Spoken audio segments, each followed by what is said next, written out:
저는 죽어서 예수님을 만났습니다. 그러나 그분이 저에게 보여주신 것은 어느 목사도 설교할 용기가 없습니다. 그것은 한국 대통령과 이 나라에 내릴 어둠에 관한 끔찍한 비밀입니다. 그리고 만약 당신이 기독교인이라면 당신은 이것을 들어야 합니다. 내일도 아니고 다음 주도 아닙니다. 지금 바로 들어야 합니다.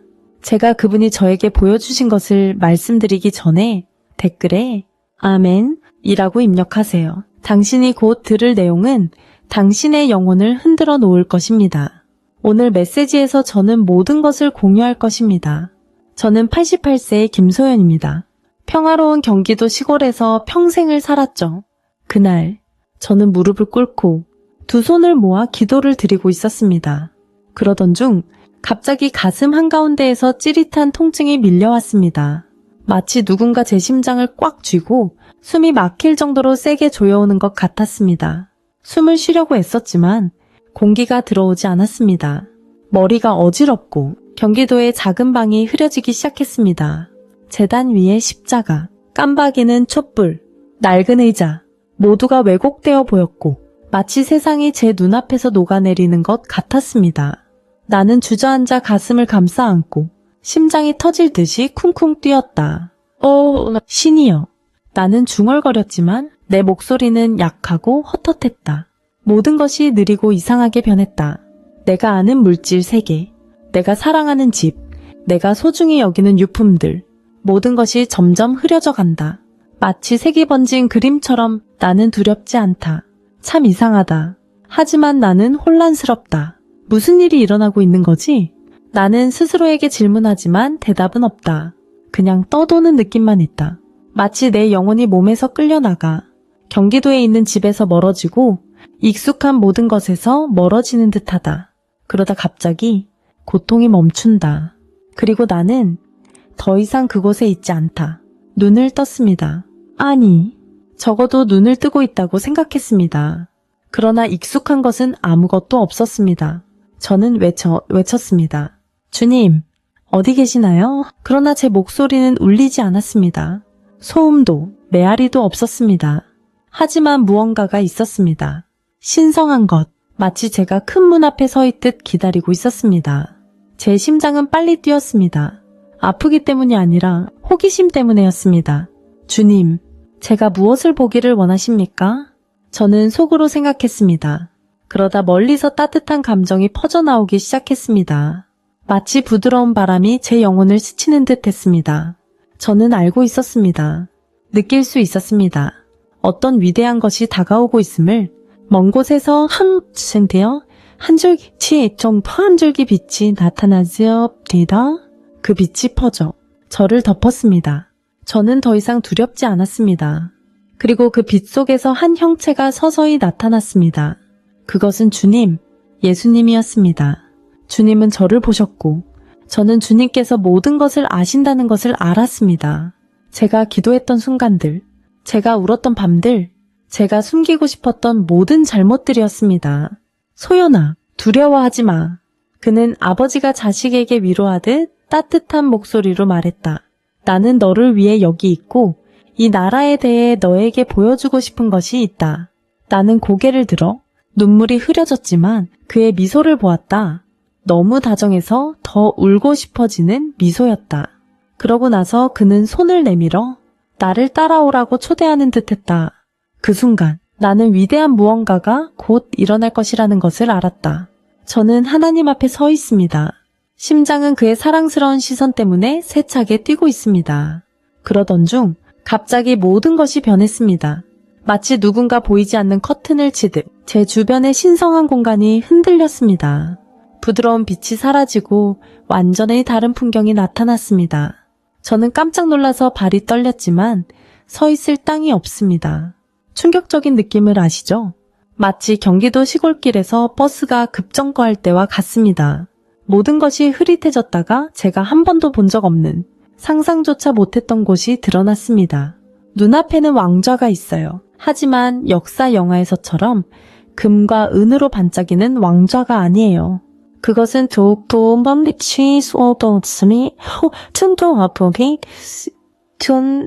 불꽃으로 가득 차 있어요. 일반적인 불이 아니라 신성한 에너지 더한 게 뜨겁고 마치 천상의 대장간처럼요. 푸른 불꽃, 하얀 불꽃, 빨간 불꽃이 뒤엉켜서 타오르지만 태우지는 않아요. 위험이 가득해서 무릎을 꿇고 싶어져요. 그것은 물질이 아니라 마치 신의 권능으로 짜여진 것처럼 아름답고 무섭기까지 해요. 어네아의 조미세한 바쟁의 치도마 조메스커 자요튼. 나는 작고 하찮은 존재처럼 느껴져요. 마치 산 앞의 먼지 같아요. 그 왕자는 심장을 두근거리게 하고 목이 메이게 만드는 힘을 발산하고 있어요. 무거운 긴장감이 감도는 분위기. 마치 대폭풍 전처럼 나는 듣거나 느끼는 절대적인 힘의 존재를 감지했다. 마치 창조주께서 그곳에 계신 것처럼 비록 나는 그분을 보지는 못했지만 모든 것이 고요하지만 평화롭지는 않았다. 어떤 것이 기다리고 있는 듯 마치 곧 선고가 발표될 것 같은 나는 떨리고 있었다. 추워서가 아니라 경외감 때문에 주님, 제가 무엇을 보기를 원하시나요? 나는 속으로 물었다. 눈은 왕좌에서 떼지 못한 채 그러던 중 멀리 어둠 속에서 한 형체가 나왔고 나는 그것이 누구인지 깨닫고 경악했다. 그 사람은 이재명 대통령입니다. 촐리아 드미엠 증이재현 대통령입니다. 저는 그를 한 번도 실제로 만나본 적이 없지만 곧바로 알아차렸습니다. 그의 모습, 정장 차림, 깔끔한 머리, 하지만 뭔가 이상한 점이 있었습니다. TV에서 자주 보던 자신감 있는 모습이 아니라 예상치 못한 방에 들어선 사람처럼 약간의 어색함이 느껴졌습니다. 그는 그곳에 서 있었습니다.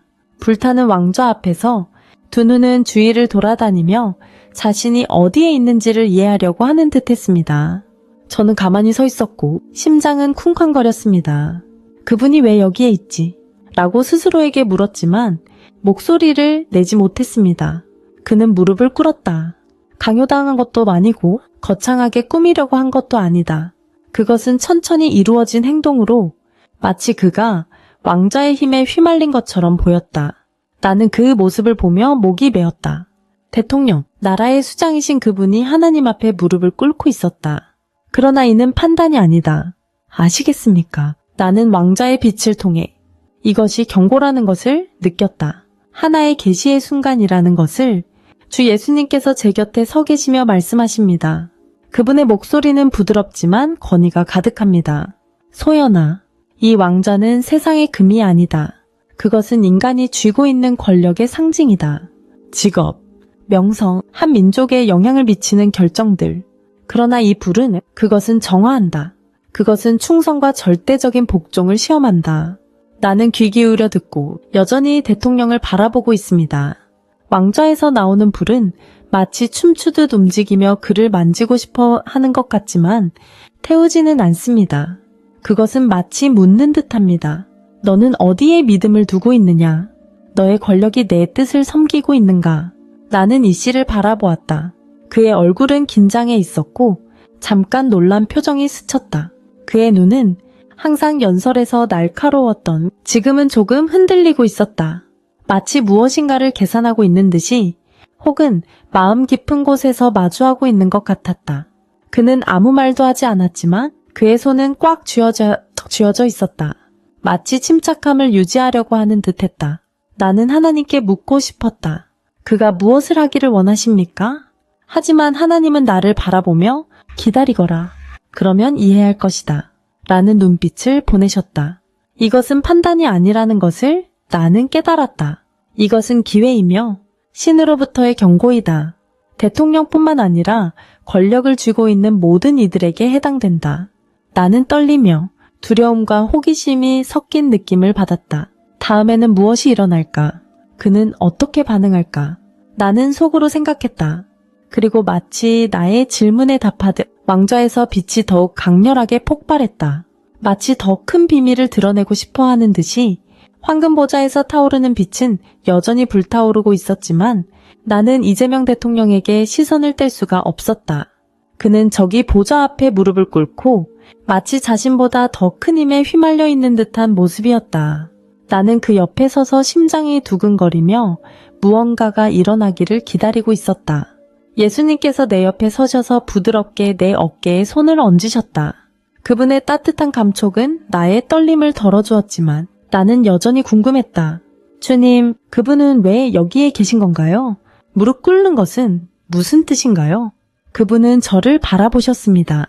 그 눈빛은 부드럽지만 깊이 있었습니다. 소연, 그분이 말씀하셨습니다. 그 목소리는 한강이 조용히 흐르는 것처럼 깊고 따뜻했습니다. 내 앞에 무릎 꿇는 것은 낮추기 위해서가 아니라 일깨우기 위함입니다. 권력을 쥔 사람들, 그분처럼 큰 책임을 지고 있습니다. 하지만 그 권력은 그들의 것이 아닙니다. 그것은 내게서 오며 나의 뜻에 따라 사용되어야 합니다. 저는 고개를 끄덕였습니다. 아직 완전히 이해하지는 못했지만요. 그분은 계속 말씀하셨습니다. 오늘 그는 이 왕좌를 보고 자기 마음과 마주해야 합니다. 그가 내게 순종할 것인지 아니면 자존심이 그를 이끌게 할 것인지. 나는 대통령을 다시 바라보았다. 그의 얼굴은 긴장했고 눈썹은 찡그려져 있었으며 안에서 무언가를 싸우고 있는 듯했다. 조금의 자존심이 여전히 그의 눈빛에서 엿보였다. 권력의 정점에 서 있는 사람의 자존심이었다.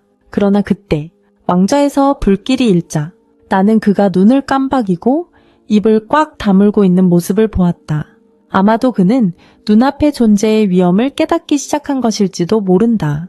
청와대도 국회의회도 아닌 바로 하나님의 권능이었다. 나는 그에게 그는 두려워하고 있을까? 아니면 무엇인가를 계산하고 있을까? 라고 질문했다. 예수님은 왕좌에 가까이 다가가셨고 그분의 빛이 성스러운 불꽃과 어우러졌습니다. 저는 조용히 서서 그분의 말씀을 하나하나 들었습니다. 소연아, 그분이 말씀하셨습니다. 부드럽고도 단호한 목소리로 그 사람처럼 지도자들은 권력을 부여받지만 지배하기 위해서는 아니다. 권력은 섬기기 위해, 나의 뜻을 따르기 위해, 그리고 백성들에게 정의와 사랑을 가져다 주기 위해 존재한다. 저는 그분의 말씀 속에서 무게를 느꼈고 마치 각 단어가 제 마음에 새겨지는 듯 했습니다. 주님은 대통령 쪽을 바라보며 여전히 무릎 꿇고 계속 말씀하셨습니다. 많은 사람들은 권력이 영광이고 명예라고 착각합니다. 그러나 나의 보좌 앞에서는 세상의 모든 영광이 사라집니다. 오직 나에게 순종하는 것만이 영원합니다. 저는 이 씨를 바라보았고 그의 손이 더 꽉 쥐어져 있는 것을 보았습니다. 마치 무언가를 붙잡으려는 듯 했습니다. 주님은 덧붙이셨습니다. 진정한 리더는 개인의 명성과 정치적 경력을 최우선에 두지 않습니다. 그들은 나를 먼저 두며 오직 나만이 국가를 위한 올바른 길을 알고 있습니다. 나는 한국에 대해 생각한다. 뉴스에서 본 혼란들에 대해, 믿음을 잃어가는 사람들에 대해 주님의 말씀은 나를 감동시킨다. 모든 것을 뚜렷하게 비추는 빛처럼 주님, 나는 속으로 생각한다. 만약 지도자들이 주님을 듣는다면 내 나라는 달라질 것입니다. 그렇죠. 주님은 내 마음을 읽으시는 듯 부드럽게 미소 지으신다. 소연아, 그들의 책임은 크지만 나는 그들을 포기하지 않는다. 나는 그들을 부른다. 너를 부르듯이 그들이 내게 돌아오도록 저는 대통령을 다시 한번 바라보았습니다. 그의 눈빛은 이제 조금 변한 것 같았습니다. 마치 신의 말씀이 그에게 닿은 듯 비록 조금이지만 하지만 저는 아는 것이었습니다. 앞으로의 길이 쉽지 않을 것이라는 것을 그가 따를까요? 왕좌에서 불꽃이 활활 타오르며 조미아의 gem네 정다티네 다시 한번 그를 시험하는 듯 했습니다. 그리고 저는 공중에 걸린 질문을 느꼈습니다. 그는 무엇을 선택할까요? 영광의 왕좌가 여전히 타오르고 있지만 예수님은 이제 나를 바라보시며 부드럽고 깊은 눈빛을 보내십니다. 이재명 대통령은 여전히 무릎을 꿇고 있지만 시간이 멈춘 것처럼 보입니다. 예수님은 내 어깨에 손을 얹으시며 따뜻한 기운이 퍼져 나갑니다. 마치 어린 시절 엄마가 나를 안아주던 것처럼요. 소연아, 예수님께서 말씀하십니다. 그 목소리는 한강의 파도가 해안을 치는 듯한 깊은 소리입니다. 너는 내 왕좌를 보았고 지도자들의 책임을 보았구나. 이제 너는 이 길이 계속될 때 어떤 일이 일어날지 보고 싶니? 나는 놀라서 심장이 뛰었다. 이 길은 주님의 뜻은 무엇인가요? 대통령의 길과 간의 정의 통일인가? 한국의 길인가? 아니면 우리 모두의 길인가? 나는 깊은 숨을 쉬었다. 어때요? 비록 공기를 느끼지 못했지만 주님, 나는 떨리는 목소리로 말했다. 부디 제 조국의 미래를 보여주세요. 저는 알고 싶어요. 한국과 제가 사랑하는 사람들에게 어떤 일이 닥칠지. 눈물이 맺힌 듯한 말로 88년간 조국을 위해 살아온 모든 것이 그 기도 속에 담겨 있는 듯 했다. 그분은 미소를 지으셨고 그 미소는 내가 사랑으로 눈물 흘리고 싶게 만들었다. 좋아, 내 아이. 그분이 말씀하셨다. 하지만 준비하라. 네가 볼 수 있는 것은 네 마음을 부수게 할 수도 있다. 나는 고개를 끄덕였지만 마음속에 두려움이 일기 시작했다. 그러자 그분의 빛이 번쩍이더니 나를 휩쓸어 갔다. 마치 시간이 흐르는 문을 통과하는 것처럼 한국의 미래가 내 눈앞에 나타났다. 비전이 펼쳐지고 나는 한국을 보았다. 그러나 내가 아는 한국이 아니었다. 서울의 도로는 한때 차량과 불빛으로 북적였지만 이제는 보이지 않는 벽에 의해 나뉘어 있다. 돌벽이 아니라 사람들 사이의 거리감이다. 나는 식탁에 둘러 앉아 있는 가족들을 보았다. 그러나 아무도 웃거나 이야기하지 않았다. 한 어머니가 아들을 바라보며 의심 가득한 눈빛을 보내고 있었다. 마치 그가 가족을 떠날까 두려운 것처럼. 한 아버지는 딸과 언쟁을 벌이고 있었고 의견 차이로 목소리가 높아졌다. 경기도의 거리들은 이웃들이 김치국을 나누어 먹던 곳이지만 이제는 조용하고 각 집마다 문을 굳게 닫았다. 믿음. 당신 알죠? 그것은 마치 고갈된 것과 같습니다. 나는 사람들이 지나다니는 것을 보았지만 그들의 눈빛은 텅 비어 있으며 모든 것에 의심을 품고 있습니다. 정부, 친구, 심지어 자신까지도. 한 젊은 여자가 지하철역에 서서 음악을 들으며 조용히 눈물을 흘리고 있습니다. 그녀는 외롭고 주변에는 수백 명이 있음에도 불구하고 한 노인이 시장에서 노점상을 하며 손님들에게 재미있는 이야기를 하던 시절, 이제는 조용히 돈을 세고 있습니다. 마치 더 이상 희망이 없는 것처럼 고독한 감정이 사방에 퍼져 있어. 경기도의 아침 안개처럼. 하지만 훨씬 더 차가워. 나는 울고 싶고 그들에게 달려가서 신이 여기 계세요 라고 말하고 싶어. 하지만 나는 그냥 영혼일 뿐. 내 민족의 고통이 부서지는 것을 목격하고 있어. 신이여, 나는 속삭여. 왜 이러세요? 시선은 멈추지 않고 나는 알고 있어. 다가올 일들이 더 마음 아플 것이라는 것을. 풍경이 바뀌고 나는 무거운 공기를 느낀다. 마치 큰 폭풍이 오기 전처럼. 서울은 이제 더 이상 화려하지 않다. 경고 사이렌이 날카롭게 울리며 내 심장을 조이게 한다. 나는 사람애니 거리에서 서두르고 엄마는 아이를 안고 아빠는 짐 가방을 끌며 그들의 눈은 공포로 가득 차 있는 것을 본다. 폭탄이 떨어지지 않고 피가 흐르지 않는다. 주께서 저 끔찍한 장면들로부터 나를 지켜주시길. 하지만 두려움이 뚜렷하게 느껴진다. 한때 한국의 자랑이었던 높은 건물들이 이제는 고요히 서 있고 유리창은 흐릿한 회색 하늘을 반짝인다. 한 구석의 거리에서 나는 사람들이 모여 심하게 논쟁하는 모습을 보았다.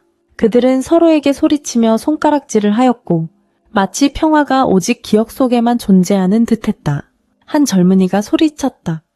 오메요 저 보모저. 우리는 더 이상 안전하지 않다. 그리고 나는 불안감이 퍼져나가는 것을 보았다. 마치 마른 들판에서 타오르는 불꽃처럼 부산의 시장들은 한때 웃음소리로 가득했지만 이제는 한산해져 상인들이 서로를 걱정스럽게 바라보고 있었다. 한 노인이 길가에 앉아 채소 바구니를 안고 중얼거렸다.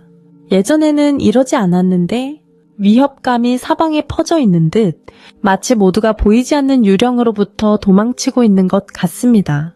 나는 한 가족이 아파트 앞에 서서 곳곳에 걸린 선전 포스터를 바라보며 의심 가득한 눈빛을 보내는 것을 보았습니다. 하느님, 나는 속으로 기도했습니다. 이들은 당신을 잊었나요? 내 마음은 무겁고 마치 내가 국가의 고통을 함께 짊어지고 있는 듯 했습니다. 그리고 시선이 다시 변하고 나는 다음에 올 일이 내 마음을 더욱 아프게 할 것임을 알게 되었습니다. 내 시선은 내가 알아차리기 힘든 한국으로 나를 이끕니다. 교회들은 여전히 그 자리에 있지만 많은 곳이 텅 비어 있고 나무 의자 위에는 먼지가 쌓여 있습니다. 대신에 저는 사람들이 이상한 곳에 모여 있는 모습을 보았습니다. 타로 카드를 펼친 점쟁이가 있는 한 거리의 모퉁이. 누군가 엉뚱한 예언을 외치는 광장. 젊은이들이 망토를 두른 한 남자를 둘러싸고 그가 자신들을 구원할 우주 에너지에 대해 이야기하는 것을 듣고 있습니다. 저는 충격을 받았습니다. 이건 믿음이 아니야 라고 생각하며 가슴이 아팠습니다. 나는 젊은 여자가 부적을 들고 시험에서 행운을 바라며 소곤소곤 기도를 하는 모습을 보았다. 중년의 남자가 자작 제단 앞에서 향을 피우며 운명에 대해 중얼거리고 있다. 그들은 믿음을 찾고 있지만 미신과 허황된 약속 속에서 길을 잃고 있다.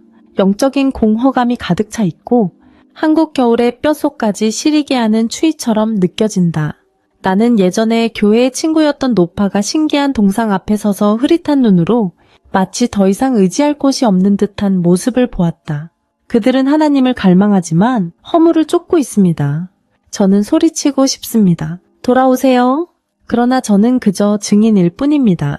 이 비전은 날카로운 경고처럼 제 마음을 찌릅니다. 만약 한국이 이 길을 계속 간다면, 우리가 하나님을 잊는다면 이것이 미래가 될 것입니다. 길을 잃은 주님 민족, 가짜 열정에 쫓기며 채울 수 없는 공백을 남기게 될 것입니다. 저는 떨고 눈물이 길게 흘러내립니다. 주님, 저의 나라를 구해주세요. 저는 간구하고 다시금 주님의 빛이 비춰 몰아지며 새로운 희망을 알리는 것 같습니다. 나는 거기 서 있었고 눈물은 아직 뺨에 맺혀 있었고 마음은 내가 방금 본 것 때문에 무겁게 느껴졌다. 그러다 나는 그분을 느꼈다. 예수님이 나를 바라보시며 직접 대면하셨다. 그분의 빛은 부드럽지만 강력하게 나를 감싸왔고 마치 아버지의 포옹 같은 느낌이었다. 나는 고개를 들었고 그분의 눈이 나를 바라보았다. 사랑과 통찰력으로 가득 차 있었고 마치 그분이 내가 지니고 있는 모든 고통을 알고 있는 듯했다. 소연, 주님께서 부르시며 주님의 목소리는 내가 사랑하는 논밭을 떠다니는 물소리 같았습니다. 나는 떨리면서 무릎 꿇고 싶었지만 주님께서 손을 들어 나를 꾸준히 서 있게 하셨습니다. 미래에 대한 끔찍한 시각은 사라지고 나는 신성하고 날카로운 진실과 마주하게 되었습니다. 나는 작아졌지만 두렵지는 않았습니다. 주님이 여기 계시고 주님의 존재가 내가 필요로 하는 모든 것이었습니다. 주님, 나는 속삭였습니다. 나는 방금 끔찍한 것들을 보았습니다. 우리나라 어떻게 될까요? 그는 즉시 대답하지 않았다. 대신 그는 미소를 지었고 그 미소는 내 심장을 녹이는 듯했다. 너는 일어날 수 있는 일들을 보았다. 그가 말했다. 하지만 나는 너에게 이것을 이해하길 원한다. 미래는 운명이지 않다. 그것은 인간의 손에, 그들이 내리는 선택들에, 그리고 무엇보다도 그들의 마음속에 있는 나와 함께 있다. 나는 귀 기울여 듣고 심장이 쿵쾅거렸다. 그의 말씀은 빛을 비추는 등불과 같았고 나는 그가 내가 본 것들보다 더 중요한 것을 곧 드러낼 것임을 알았다. 예수님이 더 가까이 다가오시자 그분의 빛은 마치 촛불처럼 내 영혼을 밝혀주셨다. 소연아, 그분이 말씀하셨다. 깊고 울리는 음성이지만 권위가 가득한 정치적 변화에 대해 기도하지 말고 멀리서 지도자들을 판단하지 마라. 그들의 마음이 변화될 수 있도록 기도하고 나를 겸손하게 알아보게 하여라. 나는 경악했다. 마치 그분의 말씀이 내 깊은 곳을 건드린 듯했다. 나는 나라를 걱정했고 대통령을 위해 기도했지만 그들의 마음, 모든 변화의 핵심에 대해서는 생각하지 못했다. 그의 눈빛은 마치 시간을 관통하는 듯했습니다. 한국의 진정한 부흥은 청와대에서 오는 것이 아닙니다. 사람의 약속에서 오는 것이 아닙니다. 그것은 무릎을 꿇고 회개하며 나의 말씀에 순종할 준비가 된 마음에서만 가능합니다. 나는 눈물이 길게 흘렀습니다. 슬퍼서가 아니라 그 진리가 너무 명확하고 너무 강렬했기 때문입니다. 작은 제단 옆에서 기도하며 무릎을 꿇던 밤들, 내 나라를 구해달라고 주님께 기도하던 순간들이 떠올랐습니다. 그러나 이제 나는 이해합니다. 법이나 정책이 아니라 사람의 마음이 먼저 변화해야 한다는 것을. 사람들은 종종 권력과 명예에서 힘을 찾지만 그분이 말씀하셨다. 진정한 힘은 개인의 순종에 있고 진실한 기도에 있다. 나 앞에 무릎 꿇는 마음은 한 민족을 변화시킬 수 있다. 나는 서울과 경기도의 사람들을 생각했다. 내가 시야에서 본 그들, 외롭고 길을 잃은 채 만약 그들이 하나님께 돌아간다면, 만약 우리 각자가 기도한다면 모든 것이 달라질 수 있을까? 나는 그분을 바라보며 희망과 경외심이 가득한 마음으로 그분이 내 어깨에 손을 얹으셨고 나는 신성한 힘이 흐르는 것을 느꼈다. 소연아, 너는 나의 계획의 일부야. 너가 강해서가 아니라 나를 신뢰하기 때문이야. 기도하고 다른 사람들도 그렇게 하도록 격려해라. 그것이 한국을 밝힐 불꽃이 될 거야. 나는 고개를 끄덕였지만 눈물은 여전히 흐르고 있었다. 그분의 말씀은 나에게 경고와도 같은, 내 마음에 새겨진 황금 같은 메시지였다. 하지만 그분이 나를 바라보셨을 때 더욱 엄중한 눈빛으로 말씀하셨다. 너는 이 메시지를 전할 준비가 되어 있니? 나는 떨며 거대한 사명이 기다리고 있다는 것을 느꼈고 나의 여정이 아직 끝나지 않았음을 알았다. 주님, 예수님의 말씀은 지금도 제 마음속에서 울려 퍼집니다. 경기도에서 멀리 들리는 사원의 종소리처럼요. 너는 이 메시지를 전할 준비가 되었느냐? 제가 대답할 틈도 없이 이상한 감정이 솟구쳤습니다. 마치 누군가가 부드럽게 저를 끌어당기는 듯 했습니다. 세게 끌지 않지만 거역할 수 없었습니다.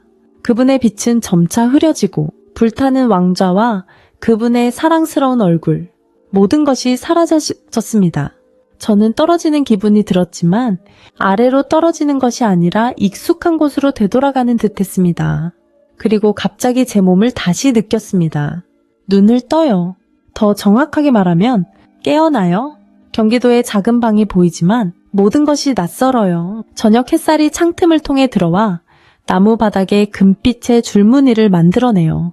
작은 재단, 십자가, 깨진 찻주전자, 모두 그대로지만 마치 다른 의미를 지닌 것 같아요. 바닥에 누워 가슴을 감싸고 있었지만 심장 통증은 사라졌어요. 대신에 심장이 뛰는 것이 느껴져요. 밖으로 뛰쳐나가고 싶어 하는 것처럼요. 숨을 쉬어요. 시원한 공기가 폐로 들어와요. 하지만 느낌은 달라요. 마치 다른 세계에서 돌아온 것 같은 기분이에요. 그리고 이 세계는 익숙하지만 예전과는 다르게 변했어요. 나는 일어섰다. 손이 떨리며 낡은 의자에 닿았다. 여전히 달아있었지만 나는 그것이 그 어느 때보다 소중하게 느껴졌다. 모든 것이 집과 저 멀리 벌어진 들판, 신성한 빛의 층으로 덮인 것 같았다. 나는 알았다. 내가 변했다. 이 늙은 몸이 아니라 내 영혼이.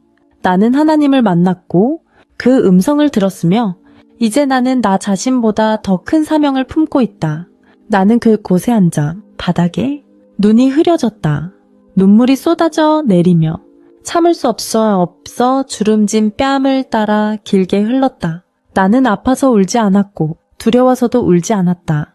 나는 사랑해서 울었다. 예수님의 사랑 때문에 나를 포옹해준 그 사랑이 작고 연약한 나를 타오르는 왕좌 앞에서 나는 감동해서 울었다. 그분이 내 이름을 불러주셨고 내가 특별한 것이 없는 88세의 노인이지만 그분을 볼 수 있게 해주셨다. 그 느낌 아는가? 그것은 긴 여행을 마친 후 집으로 돌아온 듯한 느낌이다. 마치 잃어버린 아버지의 품에 안기는 그런 느낌이다. 나는 슬픔에 잠겨서 울기도 했다. 내 시야에 있는 이미지들, 분열된 한국, 길을 잃은 사람들, 왜곡된 신앙, 이 모두가 내 심장을 베는 듯했다. 내가 사랑하는 얼굴들, 사랑하는 사람들을 보았다. 기차역에서 외로운 젊은 여자, 희망을 잃은 노인, 다투는 가족들, 만약 그들이 하나님께 돌아가지 않으면, 만약 그들의 마음이 변하지 않으면 그것이 바로 미래가 될 것이다. 나는 내 나라가 걱정된다. 다음 세대가 걱정된다. 주님의 빛이 부족한 세상에서 자라날 어린아이들을 걱정한다. 내 눈에서 눈물이 흐르는데 그것은 단지 마음 아파서가 아니라 내가 침묵할 수 없음을 알기 때문이다. 그리고 나는 주님이 맡기신 사명 때문에 울었다. 기도하고 다른 사람들도 그렇게 하도록 격려하라. 주님은 말씀하셨다. 나는 김소연, 한 노인으로 이 메시지를 전하도록 선택받았다. 나는 그것이 나에게 너무 무겁게 느껴졌다. 내가 오를 수 없는 산처럼, 그러나 주님이 보여주신 불꽃처럼 힘차기도 했다. 나는 눈물을 닦으며 손이 떨리고 속삭였다. 주님, 저는 하겠습니다. 한 사람이라도 들을 수 있도록 이야기할 것입니다. 나는 일어나 제단 위의 성십자가를 바라보며 이 눈물이 새로운 여행의 시작임을 알았다. 나는 집 현관에 앉아 저녁 햇살이 경기도의 논밭을 황금빛으로 물들인다. 방 안의 작은 십자가는 내가 받은 주님의 사명을 기억하게 한다. 나는 내가 목격한 것을 나누고 이야기해야 한다. 불타는 보좌, 주의 말씀, 한국의 미래. 하지만 누구에게 말할 것인가? 나는 88세의 노인일 뿐. 목소리는 약하고 손은 떨린다. 누가 이런 이야기를 믿겠는가? 나는 주저하며 가슴이 뛰지만 내 안에 주님의 음성이 들린다. 기도하고 다른 사람을 격려하라. 나는 자주 찾아오는 조카 지은에게 이야기하기로 했다. 그날 나는 그녀의 손을 잡고 목소리가 떨렸다. 지은아, 할머니가 하나님을 만났어. 하나님이 할머니에게 이 나라의 미래와 한 메시지를 보여주셨어. 그녀는 나를 바라보며 눈이 동그래지고 가볍게 웃었다. 할머니, 곧 꿈꾸신 거예요? 아니면 드라마를 너무 많이 보신 거예요? 나는 그녀가 나쁜 마음이 아니라는 걸 알았지만 내 마음이 아팠다. 아니, 내 어린이야. 나는 눈물이 맺힌 상태로 말했다. 이건 진짜야? 할머니는 대통령이 하나님 앞에 무릎 꿇는 걸 보았고 이 나라가 하나님께로 돌아오지 않으면 길을 잃게 될 거라는 걸 보았어. 지은은 침묵을 지키며 그의 시선이 흔들렸다.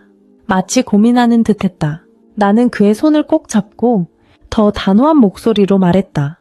할머니는 말 잘하지 못하시지만 말씀하셔야 해요. 하나님은 우리에게 기도하라고 하세요. 자신을 위해서만이 아니라 민족을 위해서도요. 그는 여전히 의구심을 품고 있었지만 고개를 끄덕였다. 나는 그를 탓하지 않았다. 하지만 나는 계속해야 한다는 걸 알았다. 나는 하나님께 나에게 힘을 주시기를 간절히 기도했다. 내 말이 단 한 마음에라도 닿기를 바라며 그리고 나는 더 많은 사람들과 나누는 방법을 생각하기 시작했다. 비록 작은 한 걸음일지라도 며칠 후 나는 오래된 나무 탁자에 앉아 떨리는 손으로 펜을 쥐고 있었다. 내가 본 것들을 다시 쓰고 싶었다. 하나님의 말씀이 모두에게 전해지길 원했다. 하지만 내 눈은 흐릿하고 내 손은 약해서 몇 줄 쓰기도 힘들었다. 나는 지은에게 도움을 요청했다. 네가 할머니를 위해 적어줘 라고 말했다. 하지만 할머니의 말씀을 그대로 유지해야 해. 간단하게 할머니가 이야기하는 듯이 그녀는 고개를 끄덕였고 이번에는 웃지 않았다. 아마 그녀는 내 눈에서 진지함을 보았거나 하나님이 그녀의 마음을 만지신 것일지도 모른다. 제가 천천히 기도하듯 이야기하기 시작했습니다. 저는 88세의 김소연입니다. 경기에 살고 있습니다. 특별한 사람은 아니고 단지 하나님과 조국을 사랑하는 노인일 뿐입니다. 그러나 하나님께서 저에게 그분을 보여주셨고 불타는 보좌를 보게 하셨으며 이재명 대통령이 그 앞에 무릎 꿇고 있는 모습을 보게 하셨습니다. 심판을 위해서가 아니라 경고를 위해서입니다. 하나님께서 저에게 한국의 미래를 보여주셨습니다. 분열되고 길을 잃은 모습, 우리가 그분께로 돌아가지 않는다면 말입니다. 지은은 적으면서 가끔 멈추고 눈시울을 붉혔습니다. 저는 제 말이 그녀에게 닿고 있다는 것을 알고 있었습니다. 주님께서 저에게 말씀하셨습니다. 부흥은 청와대에서 오지 않고 사람의 약속에서 오지 않습니다. 무릎을 꿇고 회개하는 마음에서 진심 어린 기도에서 오는 것입니다. 우리 각자 농부든 학생이든 지도자든 하나님의 말씀에 순종하면 나라를 변화시킬 수 있는 힘이 있습니다. 저는 멈추고 눈물이 뺨을 타고 흘렀습니다. 지은은 제 손을 잡고 속삭였습니다. 할머니, 저는 할머니를 믿어요. 한국의 사랑하는 시민 여러분, 특히 기독 형제 자매 여러분, 제 말을 들어주세요. 우리나라가 아름답지만 지금 흔들리고 있습니다. 저는 무너진 가족을 보고 길을 잃은 젊은이들, 허물을 쫓는 영혼들을 봅니다. 하지만 하나님은 우리를 사랑하십니다. 그분은 우리가 돌아오기를 원하시며 서로를 위해 기도하고 지도자들을 위해 기도하길 원하십니다. 그들의 마음이 하나님 앞에서 겸손해지기를 바랍니다. 다른 사람을 기다리지 마세요. 여러분, 바로 여러분이 희망의 씨앗을 뿌릴 수 있습니다. 저는 늙었어요. 많은 시간이 남지 않았습니다. 하지만 제발 당신에게 부탁드립니다. 기도해 주세요. 무릎을 꿇고 두려움 때문이 아니라 사랑 때문에 하나님을 사랑하고 나라를 사랑하고 주변의 사람들을 사랑하기 위해서요. 마음에서 우러나오는 기도가 한국을 밝힐 수 있습니다. 지은은 작성을 멈추고 저를 안아주었습니다. 할머니, 제가 나누겠습니다. 할머니의 말씀을 교회와 친구들에게 전할게요. 지은이 글을 다시 읽어보기를 부탁드려요. 그 내용은 저와 같이 소박하지만 사랑으로 가득 차 있습니다. 저는 기도합니다. 하나님, 이 말씀이 필요한 사람에게 닿게 해주세요. 몇 사람이 읽고 믿을지는 모르겠지만 하나님께서 일하고 계신다고 믿습니다. 그리고 지은이가 그 글을 교회에 가져갔을 때 저는 작은 불꽃이 켜진 것을 느꼈고 그것은 퍼져나갈 준비가 되어 있습니다. 나는 지금 경기도의 작은 집에 앉아 내가 본 것들에 대해 생각하고 있어요. 불타는 왕좌, 예수님의 눈빛, 그리고 우리나라의 미래. 때때로 나는 무력감을 느끼곤 해요. 잘 아시죠? 갈라짐에 대한 뉴스, 길을 잃은 젊은이들에 대해 들을 때 나는 한국과 내 자녀들을 위해 모든 것이 더 나아지기를 바랐어요. 그러나 주님은 나에게 진리를 보여주셨어요. 마치 어두운 밤의 밭을 비추는 등불처럼요. 가장 큰 힘은 청와대에 있지 않고 세상의 권력에도 있지 않아요. 그것은 주님과 연결될 줄 아는 마음, 무릎을 꿇고 기도할 줄 아는 마음에 있어요. 저는 88세의 할머니입니다.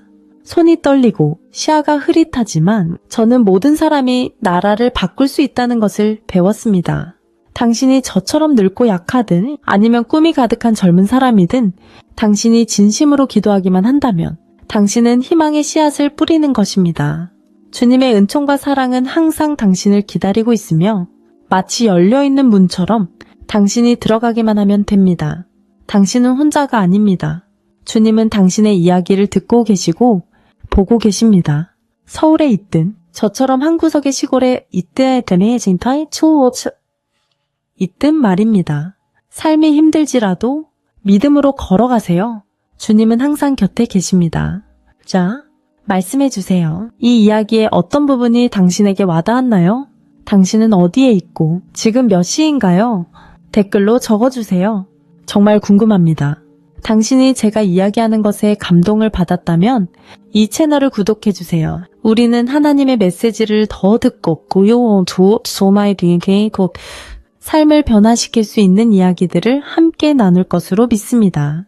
저와 같은 노인을 들어주셔서 감사합니다. 하나님의 평화와 사랑이 오늘과 영원히 당신과 함께하기를 바랍니다.